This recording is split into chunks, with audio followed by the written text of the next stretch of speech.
नमस्कार, माझं नाव दीपक सुनंदा वासुदेव परब. 35 वर्ष झाली मी आज कल्याणमध्ये राहतोय. सई आणि माझी ओळख साधारण 10 वर्षापूर्वी झाली होती. कालांतराने दोघांचा स्वभाव आमचा एकमेकांचा जुळला आणि आम्हाला असं कळालं की आपण दोघं एकमेकांसाठी योग्य आहोत करून.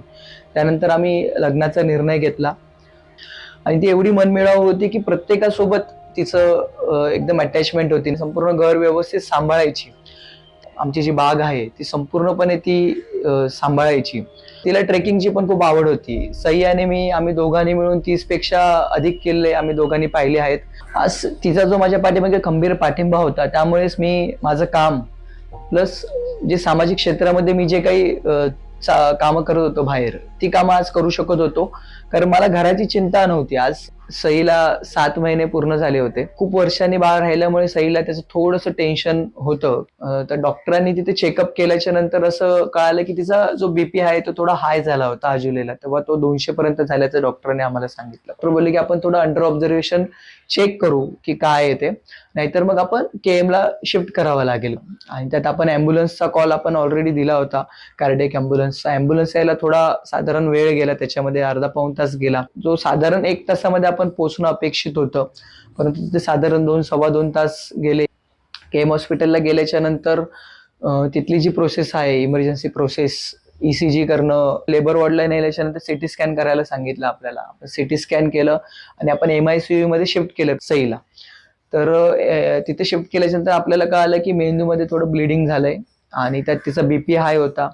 प्लेटलेट्स काउंट एकदम तिच्या डाऊन झाल्या होत्या. प्लेटलेट्स काउंट वाढल्याच्या नंतर डॉक्टरांनी अथक प्रयत्न करून नॉर्मल डिलिव्हरी केली होती. तोपर्यंत बाळ माझं दगावलं होतं. त्यानंतर मग डॉक्टरांचे बाकी सगळे प्रयत्न सुरू होते की सई कोमात होती, ती परत रिव्हर्सिबल आहे की नॉन रिव्हर्सिबल आहे, त्या सगळ्या टेस्ट सुरू झाल्या. ह्या सगळ्या टेस्ट केल्याच्या नंतर कुठेतरी एकदा डॉक्टर ह्या कन्क्लुजनला पोहोचले होते की सई पुन्हा कोमातून परत कधीही बाहेर येऊ शकत नाही आणि तिचा मेंदू हा मृतावस्थेमध्ये पोहोचलेला आहे.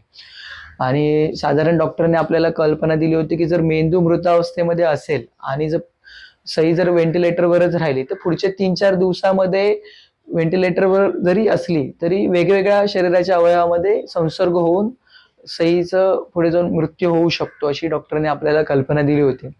आणि अशा अवस्थेमध्ये सोमवारी बाळ गेलं होतं आणि सई जाणार असं देखील डॉक्टरांनी सांगितलं होतं. त्याच्यामुळे पूर्णपणे आम्ही खचलेलो होतो. आणि अशा अवस्थेमध्ये डॉक्टरने आपल्याला सांगितलं होतं की आपण अवयवदान करून सईला कुठेतरी आपण जिवंत ठेवू शकतो. त्यानंतर कसं होतं की मी जरी तिचा नवरा जरी असलो तरी मी काही तिचा मालक नव्हतो. त्याच्यामुळे मला माझ्या घरच्यांशी, तिच्या घरच्यांशी बोलायचं होतं. त्याच्यामुळे डॉक्टरांना बोललो की मला थोडा वेळ लागेल. आणि त्यावेळेला रोटोसोटो संस्थेचे राहुल सुद्धा तिथे उपस्थित होते. त्यांनी आपल्याला कल्पना दिली की हे सर्व तुमच्यावर कुठल्याही प्रकारची जबरदस्ती नाहीये की तुम्ही अवयवदान केलंच पाहिजे करून. हा सर्वस्वी निर्णय तुमचा आहे. जो तुम्ही निर्णय घ्याल तो आम्हाला मान्य असेल. त्याबाबत आम्ही तुमच्यावर कुठल्याही प्रकारचं दडपण किंवा तुमच्यावरती कुठल्याही प्रकारचं बंधन त्याबाबत आम्ही करणार नाही, असं त्यांनी आम्हाला स्पष्टपणे सांगितलं होतं. आणि सामाजिक क्षेत्रामध्ये काम करत असल्यामुळे थोडंफार मला तो निर्णय घेणं एकदम थोडं सोपं गेलं की आपण समाजासाठी काहीतरी आपण देणं लागतो या जगामध्ये. तसंच संस्थेतर्फे आपल्याला त्यांनी आधीच सांगितलं होतं की रोटोसोटोनी की आपल्याला पोलीस NOC सुद्धा याबाबत करावे लागेल किंवा डॉक्युमेंटेशन प्रोसेस आपल्याला करावी लागेल करून. आपली व्यक्ती आपल्यात नसणं ही तर सर्वात मोठं आपल्यावरचं संकट असतं.